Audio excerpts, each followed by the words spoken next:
Everyone, welcome back to the Smart Girl Politics podcast. I am your host, Teri, bringing you the latest in my isolation interviews where I talk to really interesting people that know a lot about stuff, because what better time to learn about something new or learn more about something that you're interested in than when you're in isolation. So happy to have today as my guest Jason Snead. He is the executive director of the Honest Elections Project. Jason, how are you? I am doing very well. How are you? I'm good. I like to, so I call these my isolation interviews. I'm isolated. I presume you're isolated. Our listeners are isolated. So it's a great time to talk about anything, really, right? We need a lot of entertainment. I don't know that this is entertainment so much when we talk about the integrity of our elections. But first off, how are you doing during coronavirus? Are you managing okay? Oh yes, I'm managing quite well, and thank you for asking. My fiance and I are doing well. We've got our dog here keeping us company, so things are going about as well as I think could be hoped for under the circumstances. Have you picked up any new skills? It's my thought is like we're all going to find new skills and hobbies. So I like to ask. I haven't had anybody yet that I've interviewed. You're my eighth that has picked up a new skill or hobby yet, but I'll ask anyway. Anything new? Well, Anything that you've discovered? well, other than sort of setting up a virtual TV studio when you need to, if that counts as a skill, I guess I've done that. But otherwise, That's kind of no, cool. I've just been catching up on reading and things like that when time permits. Awesome. All right. So there's a lot to dig into here, and I thought maybe the way to start talking about, well, honest elections, a project. You maybe just talking a little bit about why that was started, what your role is. But I thought maybe we could also talk about the integrity of elections up until the coronavirus, because that changes everything. But I wanted to kind of get a lay of the land on how things were before we were thrown into a national crisis. So more about Honest Elections Project. Why did this need to happen? Why did this project come about?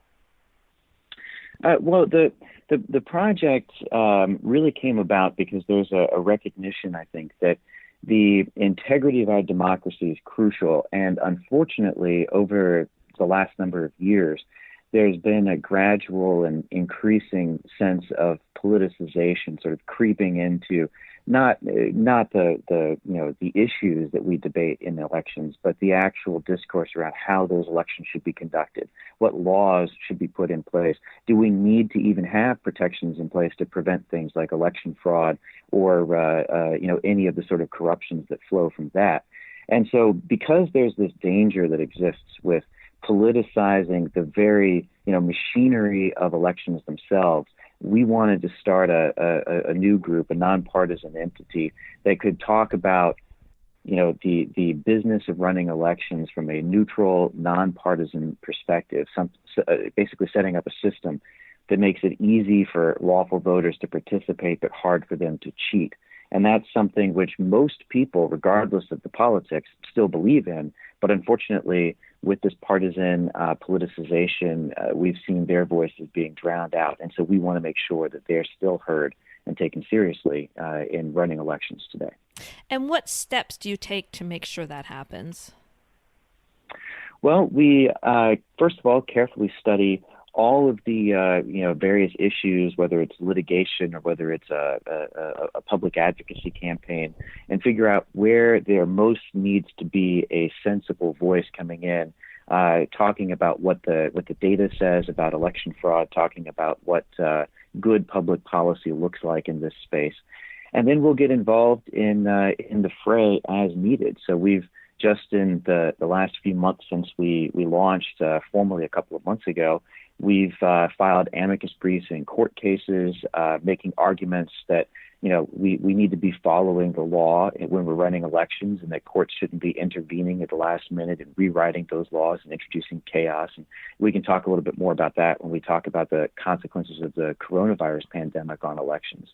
But we look at all of these issues that are percolating up, whether it's through legislation or litigation, and then we bring what we can to bear in those fights, whether it's legal talent engaging in litigation or whether it's public advocacy and bringing those facts to the debate. So your group came along at a pretty interesting time then.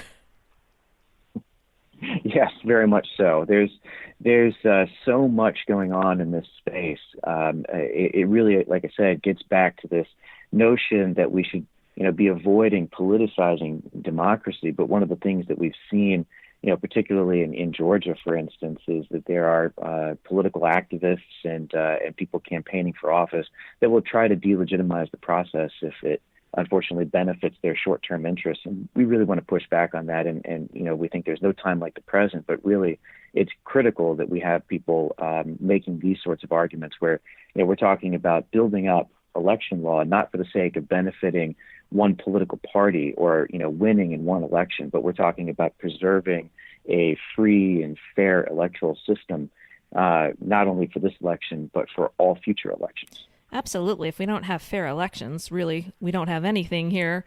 Could you maybe take us up to 2020, before things kind of turned everything all coronavirus all the time? What do you think was the situation with voter integrity? We hear every election, whether it's a big or a small one, that there is tampering, that people are disenfranchised, that there's vote harvesting, which you have some great examples of actual cases of that. What was the situation? Were things as dire as it always sounds like it is when it comes to fair elections? Well, I think actually that probably the biggest threat to the concept of fair elections comes from this effort to try to manipulate election law, whether it's through legislation or whether it's by going to court and trying to get really activist judges intervening, whether it's well in advance of an election or at the last minute, invalidating election integrity laws or trying to essentially shift the way that elections run to give a noticeable and clear partisan advantage to one side over the other. And so I'd never like to characterize things as super dire, but it certainly is reaching, I think, an inflection point. And this is all before COVID-19 turned the world upside down. It was beginning to reach an inflection point, I think, where you're starting to see states like Virginia where they're repealing common sense election integrity laws. You're seeing litigation filed quite deliberately in battleground states all over the country: Florida, Texas, Michigan, key states in the presidential election, trying to get courts to invalidate essentially any election integrity law. And all of this effort seems quite calculated for a particular political and partisan advantage. And if it were successful, then you would, I think, see a sea change in how elections are run in this country. And the beneficiaries of that would not be the American voter and him or herself, but would be probably one particular political party or one particular cause. And so that's the real danger here. And that's one of the reasons why my group is so actively involved in this, because we want to preserve, free and fair elections, regardless of which party benefits from those rules. Right. So as a nonprofit, a nonpartisan group, is it possible to tell whether one side does it better? You talk about, you hear almost every election, like the lawyers are on the ground. They're there to challenge everything. And you talked about reaching out to activist judges to sway something in a particular direction. Is there one side of the political spectrum that does it better than the other? I say successful. It's not successful because they're doing something that's not great for America, but is there one that's more effective at using all of those tools, I guess we could call them, to their advantage? Well, it's certainly the case, I think, that the left is more organized, much better funded in this space than the right is. And I'm saying the left because you're talking about not just the Democratic Party, which they're very actively involved in litigation on this issue, but you've also got various left-leaning activist groups engaged in this as well. And I think beyond any doubt, they are much more active, they are much better funded, and they've been doing this for much longer, and they will often jump at almost any chance to try to get a court win in this space. Now, recently, we've seen folks on the right get much more involved in this as they've sort of seen the avalanche, the tidal wave, whatever metaphor you want to use, of litigation coming down. But still, I think the left is in a better position on this issue just because of their experience and how much money they've got to sort of throw at that problem. Right. All right. I guess we have to come up to date with how coronavirus has changed things. And very interestingly, we are recording on April 7th when the Wisconsin primary, and I was not able to keep up with the ebb and flow of what happened with it over the past few days, but it seems like it might be a little bit of a bellwether of how we might see the general election going. Can you talk a little bit about what happened in the last few weeks in Wisconsin? They are apparently going to the polling places today. Yes.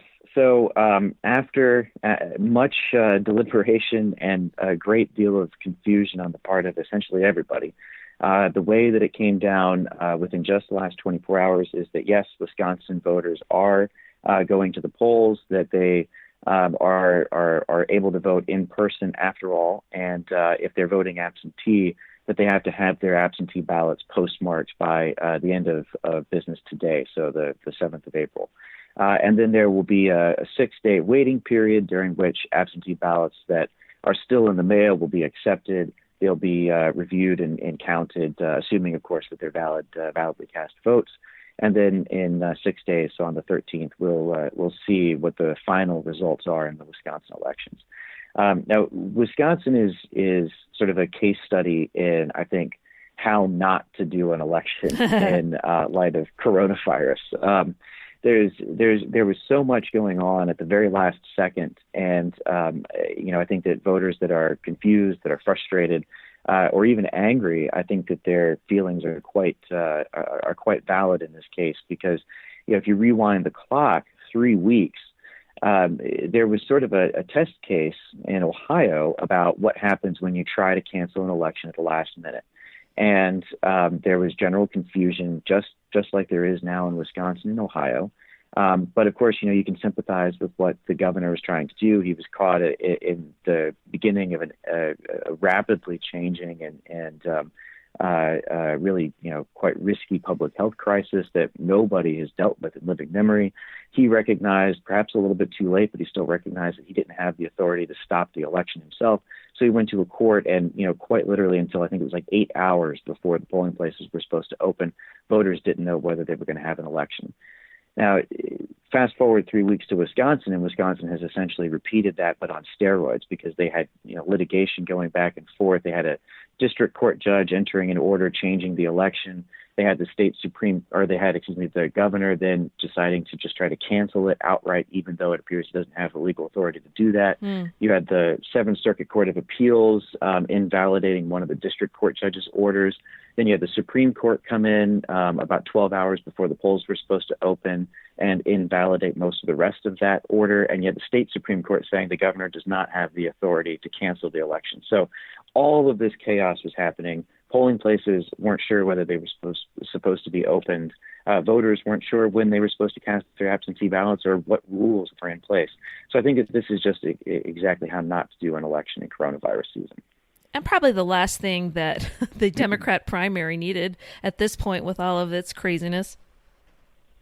Yes, absolutely. I don't think that anyone wants to see elections go through this sort of a headache, because what you wind up with is, once the litigation dust settles, voters are left kind of caught in this predicament of, well, which rules do I follow? Is there going to be an election? That sort of a thing. And then the aftermath of that is that they lose a little bit of faith and confidence in the institution itself. And so regardless of whether you're talking about, a Democratic primary or a general election, it's important that our lawmakers, our elected officials, our election officials, all think through very carefully what needs to be done in order to make reasonable accommodations for public health, in order to meet the challenges of this pandemic, but to give voters clarity, because if voters are left waiting until the very last minute, the literal 11th hour, to know how an election is going to function, then you just wind up in a bad place for everybody.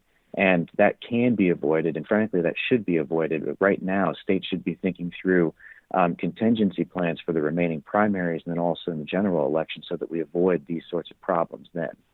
Yeah, I was wondering if you had any insight on what might happen with the rest of the primaries. Obviously, they have enough evidence of how not to do it, so maybe enough lead time to figure out how to do it? So that's the hope. I think that it probably is the best, like, or maybe the least worst policy outcome for those states that took the step of delaying their primary or extending their primary, whatever their particular terminology is, until June or maybe a little bit later in June, because that pushes the primary back past the predicted peak of the pandemic, and also gives officials time to conduct an election under a very different set of rules than what either election officials or voters are accustomed to. Most states do not do all mail or even, absentee ballot first elections. And so you're talking about big logistical changes. You're talking about complex rule changes. You're talking about educating voters so they know what to do. That takes time. All of that takes time if you're going to do it right. And so moving the primary back until May or June kind of gives states the ability to do that. Now, it's a different set of circumstances in November, because changing the date of the federal election in November requires an act of Congress. And even if you do, you've got, sort of constitutional deadlines in place. We have to have a new president ready to be put into office on January the 20th of next year, unless we want to amend the Constitution. I don't think anybody wants to do that. So right now, it would behoove states to be thinking about not only how to do their primary elections, but how to do the general election. And this is a really good opportunity for states to be learning from one another. What works, what doesn't, how do we get ballots to people who need them? How do we give people who are in particularly vulnerable populations access to ballots more easily, while all maintaining the overall integrity of the process, which is an important part of this calculation that should not be forgotten. Even though we're in the midst of a very serious health crisis, we have to still have confidence in the democratic process itself. That's an interesting point you made about states learning from each other. There are some states that do mail-in only, aren't there? Am I correct in thinking that Oregon might be one of them? Mm-hmm. Yes, there are a few, and they've been doing that for a while now, and they've had a number of elections in order to trial that system, in order to perfect it, to tweak it, to get it to work fairly well. The notion, though, that other states will be able to easily follow suit and make an all-mail election happen, particularly if they're a state that, for instance, did not have a lot of absentee voting, I think that's a different question entirely. And I don't think it's a practical option for going into November, expecting that we're just going to be able to essentially upend the entire code of elections in all of the states and replace it with absentee balloting this close to the November election. So I think that what states really need to be doing is laying out sort of a range of contingency options, because we need to be thinking about this kind of along a couple of different lines. One is, we don't know what the impact of the pandemic is going to be in November. It's bad now. It's still trending in the wrong direction, still getting worse. But there will eventually be a peak, and then hopefully that trend line will reverse. And we hope that we won't see a second peak. So we don't yet know what the impact of the epidemic is going to be in November. So we need to be thinking about, what's the worst case, what's the best case, and what are some of the range of options in between. The second thing we have to think about is, elections are complex operations, and you've got one chance to do it right. And if you mess it up, then the consequences, particularly in a contentious presidential election, could be extreme. So you want to make the least number of changes to your election system as possible. And it's Murphy's Law, right? What can go wrong will go wrong. We want to have the least number of unexpected, unknown things that can go wrong introduced at the last minute in an election, so that what we wind up with is a system that's still efficient, still effective, and that people can still have faith in. Well, something that we do know is that President Trump has come out against having a mail-in election, whereas the Democrats seem to want to be pushing that and getting it into some of the future relief packages that might be coming our way. Can you speak to that a little bit? Yeah, so this is an interesting question. What should Congress be doing in order to help make sure that our election runs smoothly in the midst of this pandemic? And I think that the right place to be is that Congress can allocate funding in order to permit states to implement their emergency plans, and will ensure that they have the funds to be able to do that. Now, Congress appropriated $400 million in the third relief package. There's talk that it might need to give more, or that it might want to give more. But I think that going further than that, if you're Congress, I think that would be a wrong move from a policy perspective. The reason being that under our constitutional system, states have the primary responsibility for administering elections, and there are lots of good reasons for that. You've got questions about, should every state be running its election exactly the same? I would say no. The best government is generally the government that is closest and most accountable to the people. And so the talk of going this federal route where you're mandating changes to how all states are going to be running their elections, and then you're also talking about making those changes permanent, I think that's just the wrong direction to go in. And I was glad to see that states got money so that they could take the lead, develop their plans, and know that they would have funds to implement them. I'm not a fan of these federal mandates, though. Do you foresee that this will continue to be something that Trump butts heads with the Democrat Party? Because I don't see this one going away over the mail-in election. I don't either. Yeah. Yeah, I do not either. It seems likely that if there's another relief package, that this will be another one of the central arguments. What do we do about elections, and do we do mandates?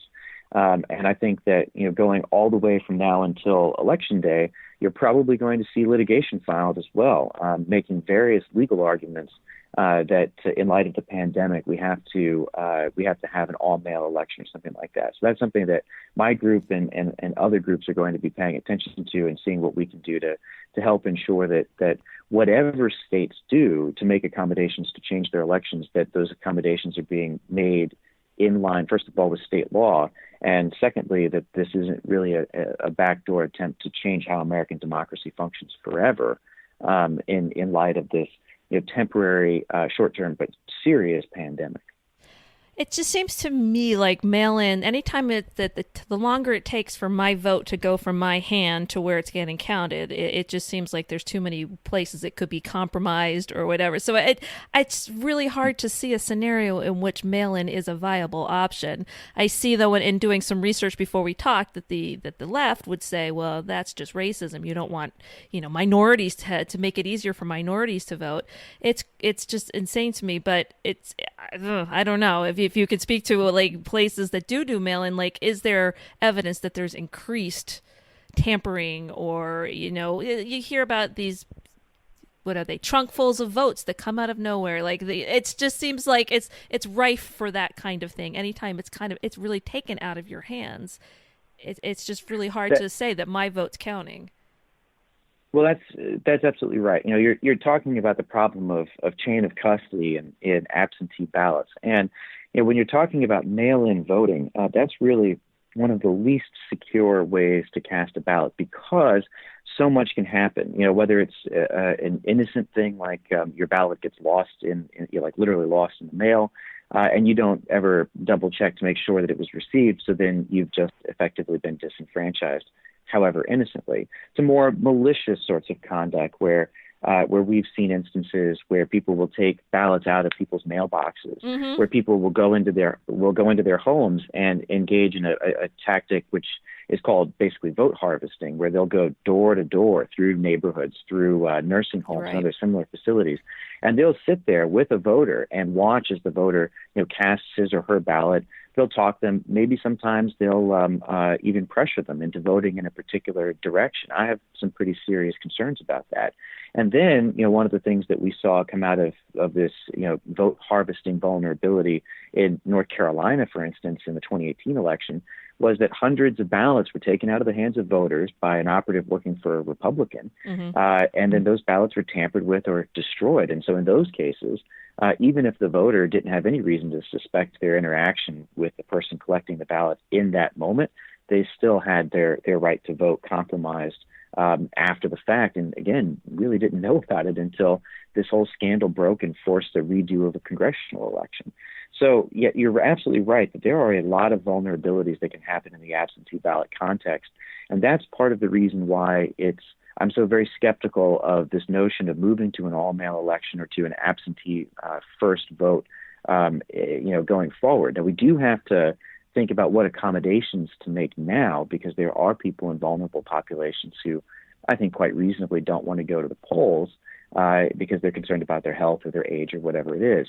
And so I think that we probably do need to be talking about how to expand temporarily for this election cycle absentee options for them. But we also need to couple those expansions with increased voter security to make sure that there isn't going to be ballot harvesting going on, to make sure that there isn't going to be tampering. We have to protect the integrity of those votes because it's not enough to just cast a ballot. You also have to make sure that that ballot is properly counted if it's going to have meaning. And I think most voters understand that.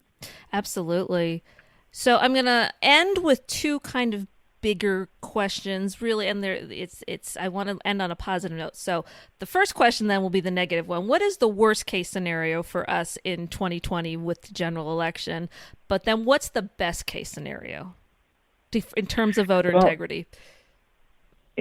So I think that the worst case scenario in terms of voter integrity would be that we see mandatory changes made to how elections are conducted in one of these relief packages. So, for instance, you see mandatory all-mail election in the midst of the pandemic, and then you see these permanent changes to how elections are conducted going forward, which was essentially what the legislation called for last time around. So you would see, for instance, legalized ballot harvesting, the conduct that we were just talking about. States would be barred from preventing that. You would see mandatory early voting and absentee voting in all future elections. And these are changes which, as individual policy measures, are dubious enough. But the bigger issue is that this essentially sets the precedent that it's Congress, not the states, that are running the elections in the United States, and that's not the way the Constitution was set up. That's not the way most voters want it. Most people still want their states to be in charge of their elections.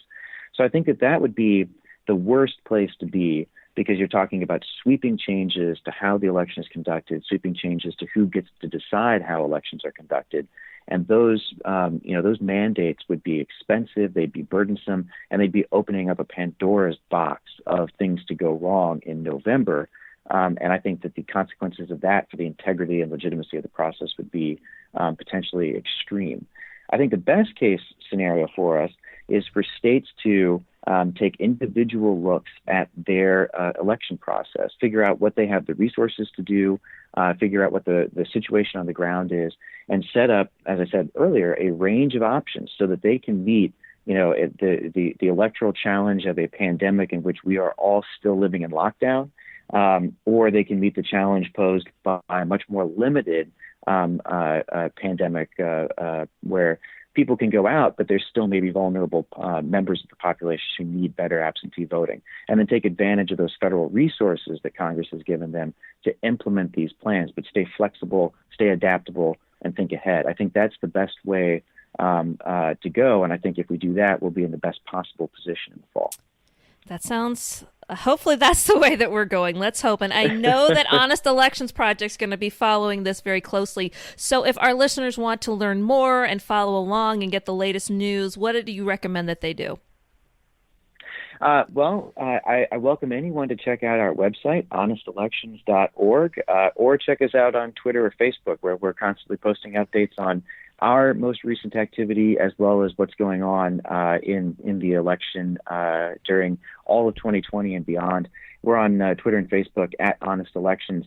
And, folks can also keep tabs on all of the litigation that we're doing there, too, or any of the briefs that we file, anything else like that. It's a good resource. I'm going to throw one more question in, because I know just having my group, Smart Girl Politics, has been around for a while, and they're always asking where they can go if they want to report something that they think is fraud. Do you have any ideas for them? Like, what is the best way if you think that something is being compromised, maybe just even at a very small local level or, at a bigger level? Sure. So actually on our website, we have a communication function. So if anyone wants to bring an issue to our attention, I welcome them to send a note along to us. We can take a look and see what we might be able to do as an organization to help them out. Also, if there are problems pertaining to election security in their communities, I would encourage them to go to local officials and raise these problems. One of the big arguments that we always hear anytime we're talking about election integrity, whether it's cleaning up inaccurate voter rolls or getting voter identification measures passed, is that election fraud just doesn't happen. And so the more people who see this with their own eyes and then raise that in their communities, I think the harder and harder that argument becomes to make. And as a result, all of us will be the beneficiaries of a more secure election that we can have confidence in. Well, I'm glad to hear that because it's every election time, we're always getting messages from people who are like, this is going on at my polling place. So it's great to know that you're out there and you'll be following it and what's sure to be a crazy election year. But Jason, thank you so much. I really appreciate your time. Well, this was wonderful. Thank you for having me.